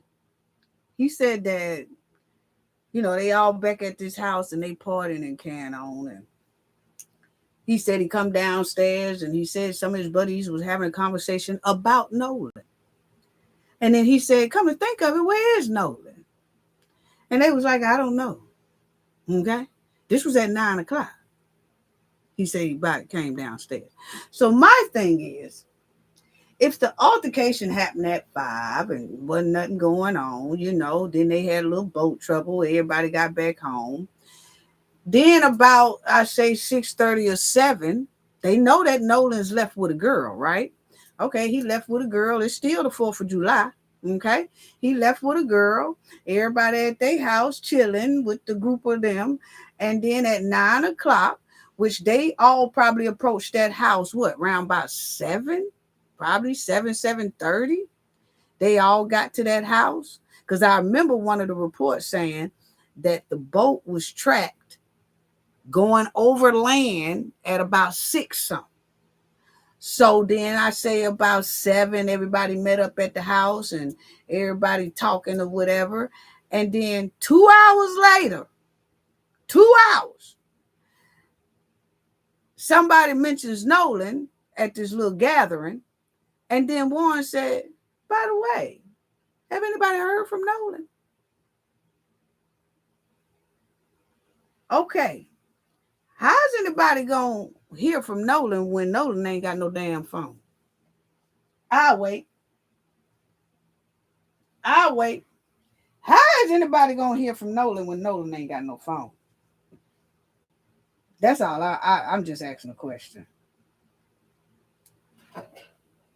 Can anybody answer that for me? How are you supposed to how is Nolan supposed to contact anyone when he don't have no phone? Can somebody say sounds like the movie ended?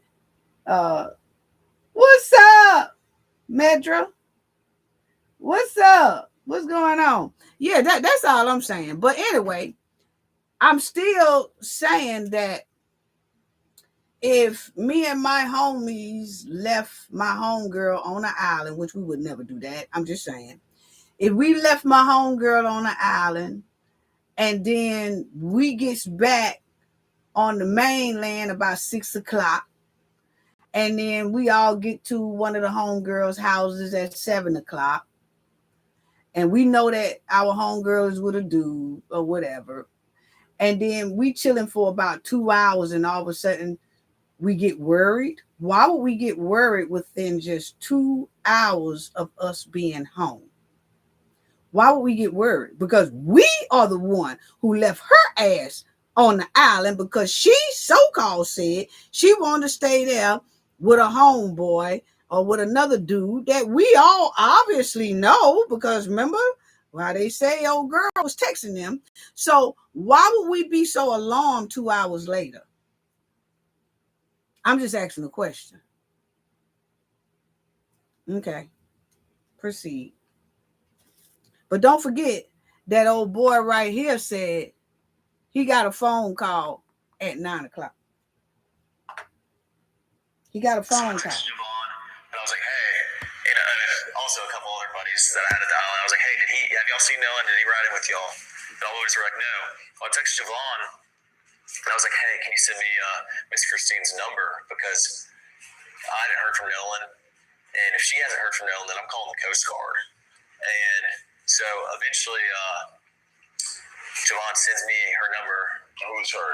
That's Miss Christine. Miss Christine. Okay, so he said he texted Nolan's mom at about 11 o'clock. Told out. Got heard from him. And obviously, I'm thinking I'd way rather be safe than sorry. I mean, I would rather call the Coast Guard 100 times and lose my mind over it, and my buddy be okay, than, not. And I went back downstairs, and all my friends are just hanging out, and my buddy Wyatt had addressed, talking about Nolan, and I was like, well, where is Nolan? Have y'all heard from him? And he was like, no, we haven't. And I was like, okay, well, it's a little concerning. Like, I mean, I'm not freaking out or anything, but like, I'm trying to find out where Nolan is. So I texted Javon, and I was like, hey, and also a couple other buddies that I had at the island. I was like, hey, have y'all seen Nolan? Did he ride in with y'all? And all boys were like, no. Okay, so notice Warren said he was texting a couple of buddies. He didn't say he called, but old boy right here said Warren called. Warren probably did call, but Warren said he texted one buddy and he texted a couple of other buddies. He didn't say nothing about he was picking up the phone calling them. Okay, and my thing is he said he was concerned about Nolan because nobody knows where Nolan was. Well, that's, why wasn't he so concerned when Nolan said he wasn't getting on that boat? Why didn't they take Nolan's phone and call Nolan's mom or ask the people around him, just like he's asking people, hey, Nolan's mama number? Y'all know Nolan's mama number?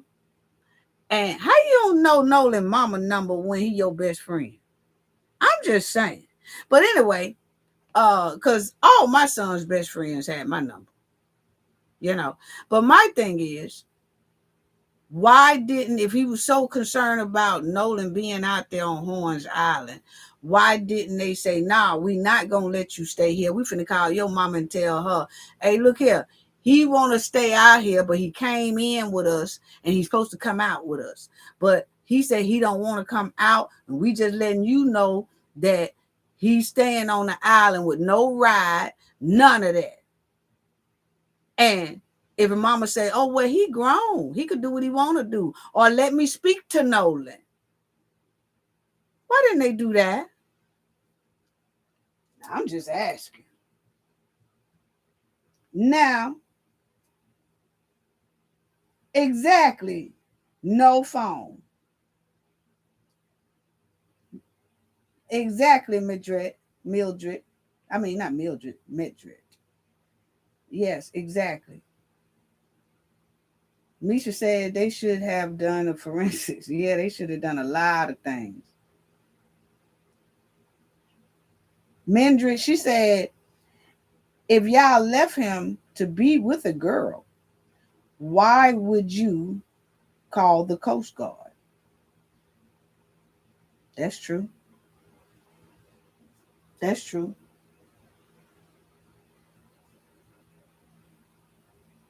Emil gone react. Salute. But yeah, you're right. You're right. Why would they call the Coast Guard if he was left with Katie? I don't know. Everybody was like, nah, he didn't come back in with us. He didn't come back in with us. He didn't come back in with us or whatever. So that's kind of crazy. But what I can say is just a question, is that why at 4:30 and 5 everybody jets off of Horns Island? Those boats leave. One started taking on water. Then old boy on the far right, he said he took out. Why is that? Why is that? I'm just asking the question. What happened? What happened? The whole story smelled like skunk meat. And Nolan is not here to tell his side of the story. So that's why people keep asking questions. Because the answers that people are getting just does not sound right. It sounds like a janky story. I'm sorry.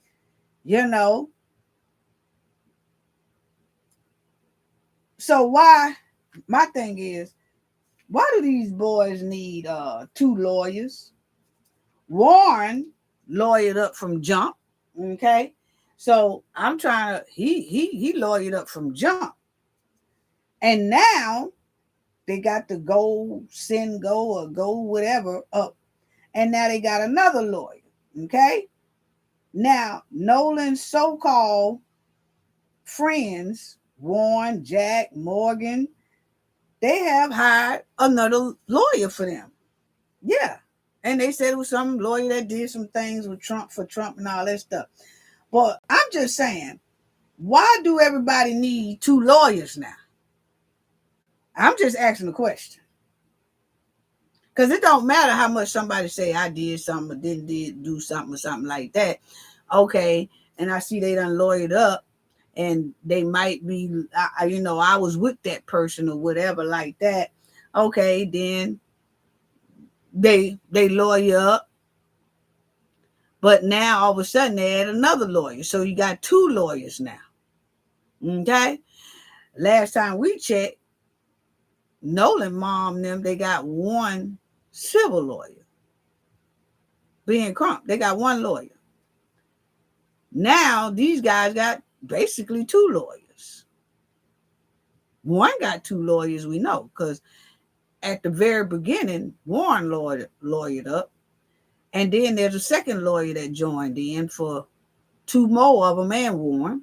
Okay. So you got 2 lawyers in the mix.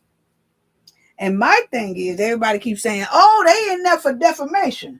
They said that They getting some people for defamation, and they getting some people for lying on these here boys. They, they got too late. Well, when I looked it up, that lawyer that they have, Edward, that lawyer there, he has represented hundreds of matters in civil and criminal.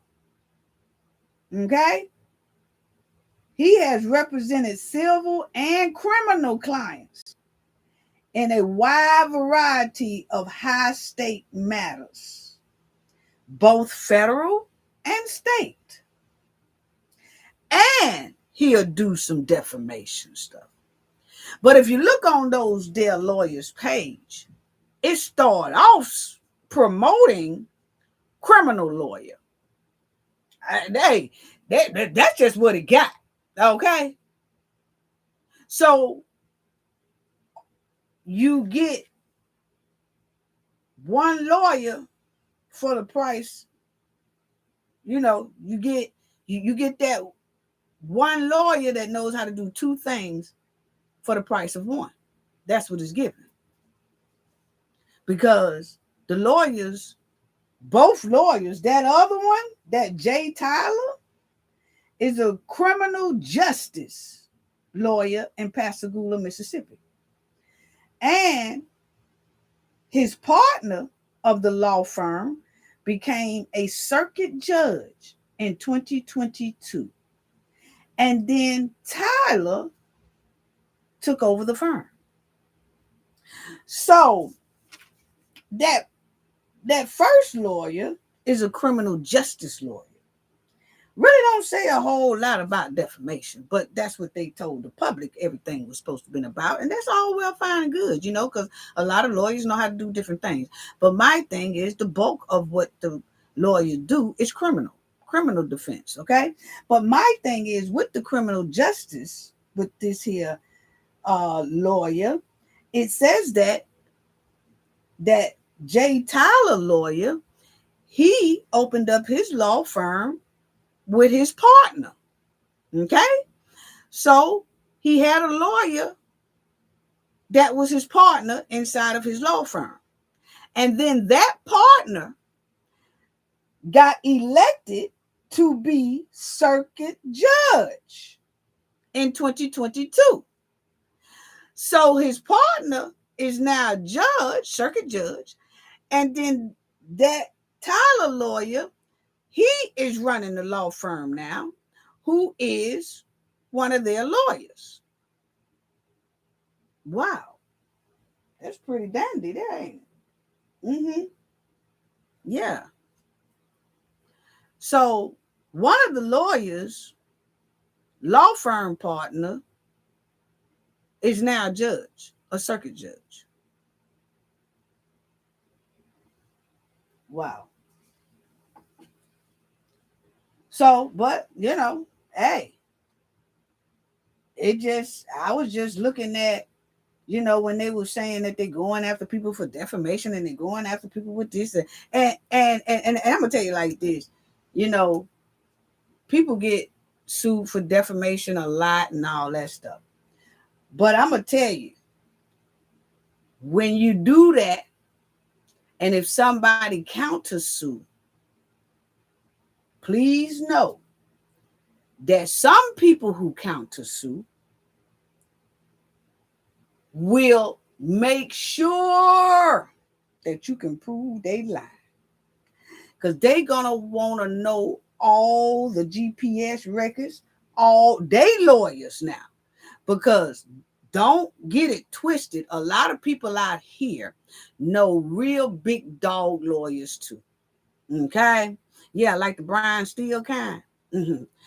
And they gonna ask for a hell of a lot of documentations to make you prove that that person lied with defamation or did defamation.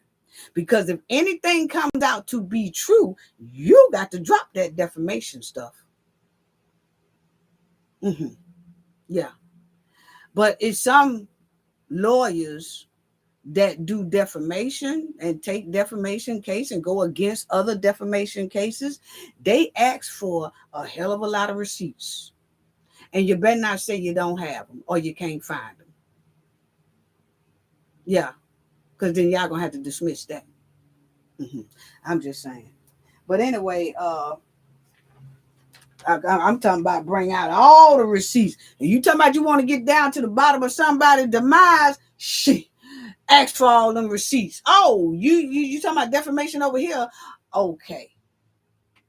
We gonna need all the receipts that's pertaining to this right here that you're saying that is defamation. Because defamation means basically that it's a lie and that it costs you a lot. So I'm countersuing because, hey, you're lying on me, but I want a hell of a lot of receipts as well. Okay? And I want so many receipts till it's going to have to bring out a lot of stuff that most likely is trying to be hidden. And if you can't bring it up, or if you can't give it to me, or if you say that data is no longer here, or that this ain't no longer here, well, then dismiss. Because there ain't no sense of us there. We wasting time. Because I need a hell of a lot of receipts. But anyway, I have followed a lot of cases from Shanquilla Robertson and Kendra Jenkins and Kanika, and this is got to be one of the most confusing cases. It is very confusing. It is. It is. You right on that. You right on that. You right on that. It's very confusing. Very confusing. But those lawyers have a lot of criminal background up under their belt. But the Edward, he does do a little defamation media law as well. That was the one I guess worked for Trump. Then you had the Jay Tyler, yeah, whatever. But then they said that these guys, Nolan's friends here, that they all supposed to be going to Horns Island with their lawyers to kind of investigate and lay out some dynamics and things like that. Well, I thought they said they've been on. I thought the boys said they go to Horns Island all the time. Shouldn't they already know the layout?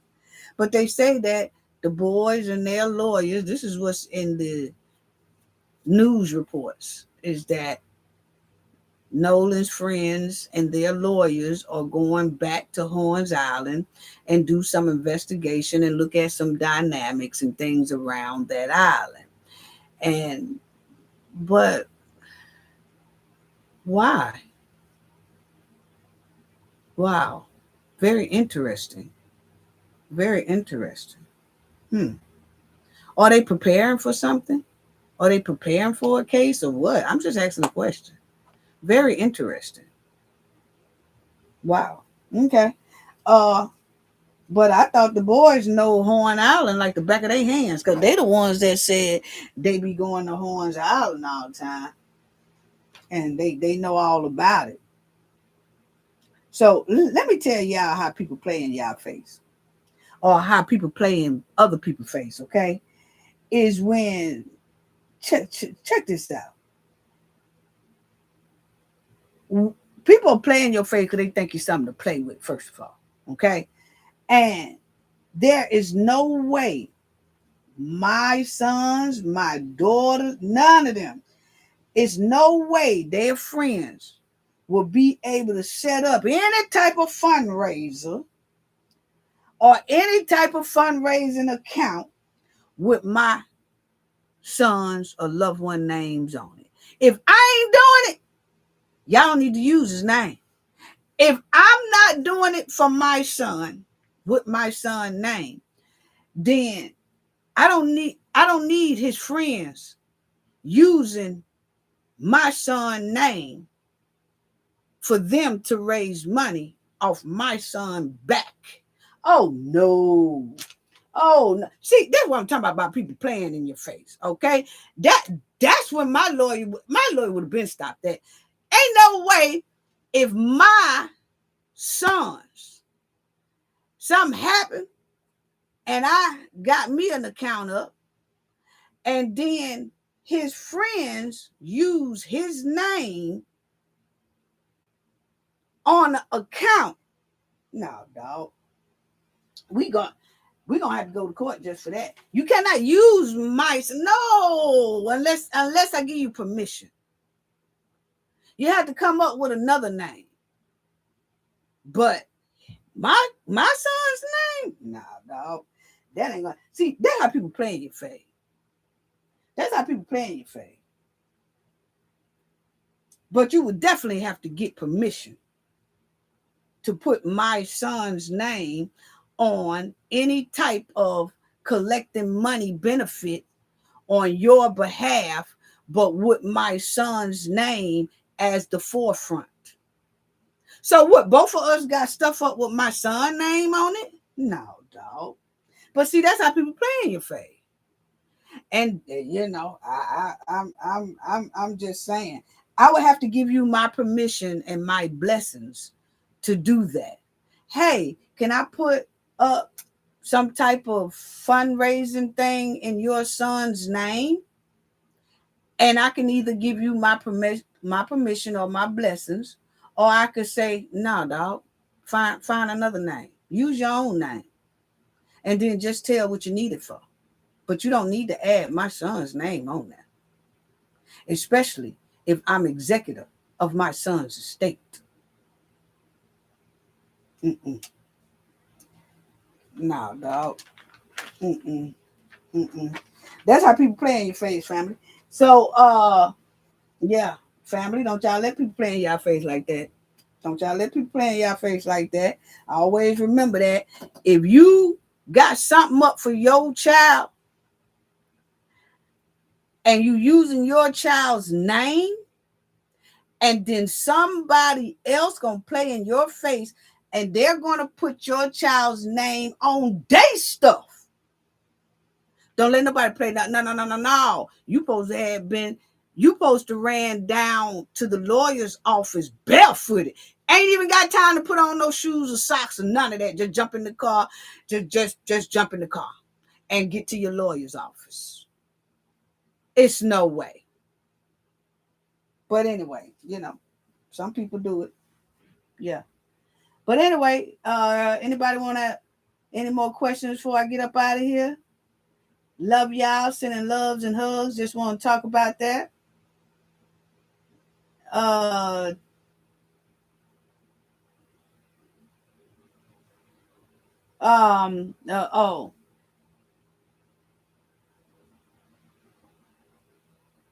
own it, respect it. Salute. And they said that each one of them tell a different story. Even the one he did with the officer guy. Yeah. It's just the stories are just a little bit conflicting. You know. It's hard, and it was the same way in Shanquilla Robinson case. It's just hard. Somebody saying something different seems like all the time. Very, very. It's just crazy.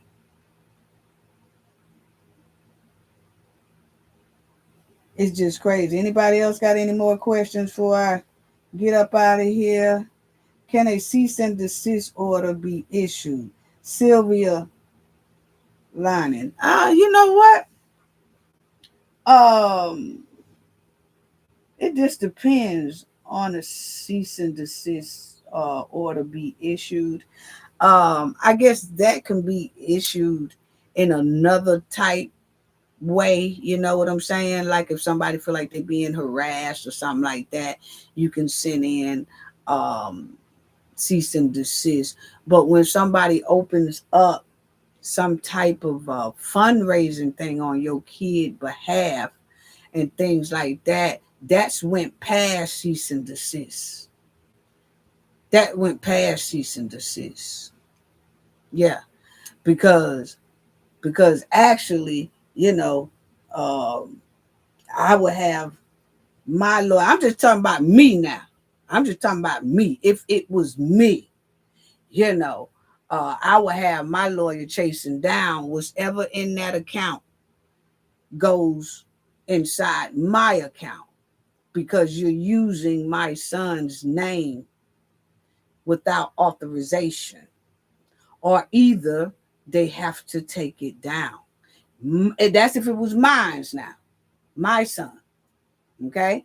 I ain't talking about what the Wells family should do. I'm talking about what I would do when people play in your face. And I'm just telling y'all about people playing in your face. You know, it would have to be two ways. My lawyer's going to fight for that money to be dumped in my account that's in that other account, or take the whole thing down. And you can't benefit off of it. Not take it down and then those people get the money. Oh, no. It's not going to work like that. Because I'm still executor of my son's estate. So when you use his name in any type of way, it has to go through me, and I have to give you my blessings. If I don't give you my blessings, you have no business using his name like that. Unless you're his widow or something like that. That's all I'm saying. Sylvia. Oh, Silva said, can you sue the fundraiser for using the name? No, because actually I don't think the fundraiser don't know anything about the name. It would be up for me to raise alarm to that company and say, hey, look, that's in my son's name and it wasn't authorized. And then you see how they handle it. And if they don't handle it the way you want it to be handled, but I wouldn't ask them people nothing. I just go straight to my lawyer, let my lawyer handle that. You see what I'm saying? And if he decide to write that company and say, hey, look here, that is going on with this, and we need you to straighten that out. And if you can't straighten it out, then we'll straighten it out with you and that person. That's how they go. That's how they go. If it was me, you know. Own it, respect it. Everybody on Horns Island was blackout drunk. I'm questioning character. You said everybody there was about drunk. Yeah, the majority of the people was. I mean, that's what they do when they get out there on the 4th of July and have a good time and carrying on. But my thing is, it's the underage thing that's alarming to me. Because there's so much underage drinking going on that us as parents need to really, really focus on that and find out where they're getting this stuff from and who's buying it for them. You know, is one of my friends' parents buying it for them? What is it? You know, I have to find out how is these youngsters getting all this here liquor and so-called good street candy and all that stuff, and they're not even old enough to have it. They're not 21. You know, so that's alarming in itself. So when you see a bunch of kids like that and they partying on these islands, beaches, and going to the clubs and stuff like that, and they underage and they drinking, you have to ask, where's they getting this stuff from and who's giving it to them and who's selling it to them?